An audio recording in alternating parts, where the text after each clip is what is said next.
मथुरा कंस के लोहे के शासन के अधीन कांपती है।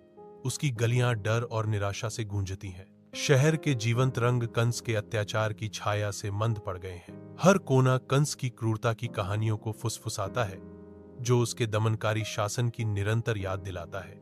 वासुदेव और देवकी जेल में बंद हैं। उनके चारों ओर निराशा और भय का माहौल है। कंस ने उन्हें कैद कर लिया है। उसकी क्रूरता जेल की दीवारों में गूंजती है। भविष्यवाणी की छाया उनके ऊपर मंडरा रही है। देवकी का 8वां पुत्र कंस का वध करेगा। देवकी कारागार में एक एक करके अपने पुत्रों को जन्म देती है, लेकिन हर जन्म के साथ शोक गहराता जाता है। कंस आता है। उसका चेहरा क्रूर है और वह देवकी के हाथों से नवजात शिशु को छीन लेता है। वासुदेव और देवकी गहरे दुहक में डूबे हुए हैं। उनकी आंखों में निराशा के आंसू हैं। रात के हृदय में देवकी कृष्ण को जन्म देती है। उसका चेहरा दर्द और विस्मय के मिश्रण से अंकित है। जैसे ही कृष्ण दुनिया में प्रवेश करते हैं, जेल के दरवाजे रहस्यमय ढंग से खुल जाते हैं, जो एक दिव्य हस्तक्षेप का संकेत देते हैं।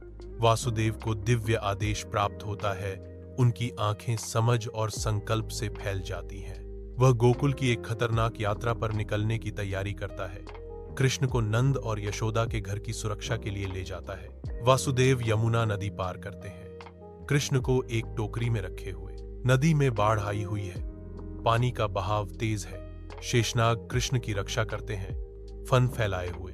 रात के आवरण में वासुदेव चुपके से नंद के घर में प्रवेश करते हैं, जहां शांति राज करती है। चांद की टकटकी के नीचे फुसफुसाहट भरी बातचीत में वासुदेव कृष्ण को नंद और यशोदा की बाहों में रखते हैं।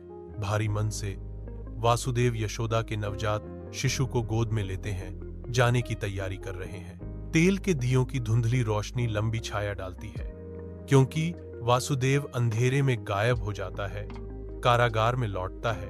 वासुदेव चुपचाप यशोदा की बच्ची को देवकी के पास रख देते हैं।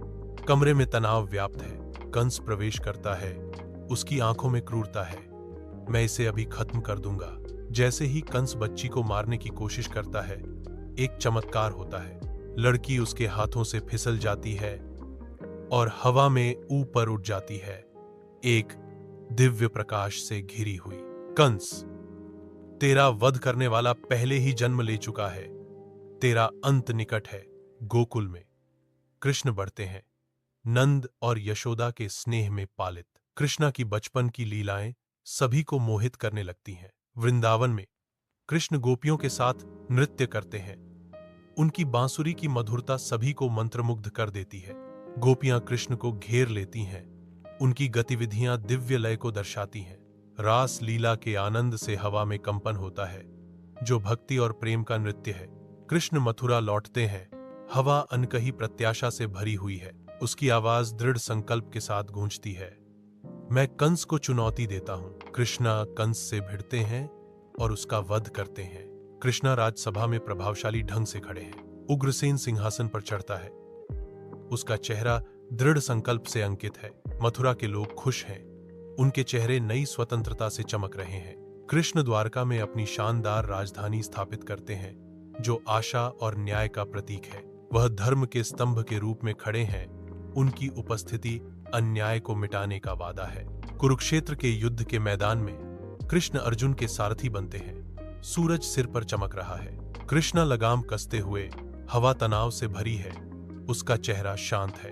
वह अर्जुन को गीता की शिक्षा देता है और धर्म की स्थापना में मदद करता है। प्रभास में कृष्ण अपनी सांसारिक यात्रा समाप्त करते हैं।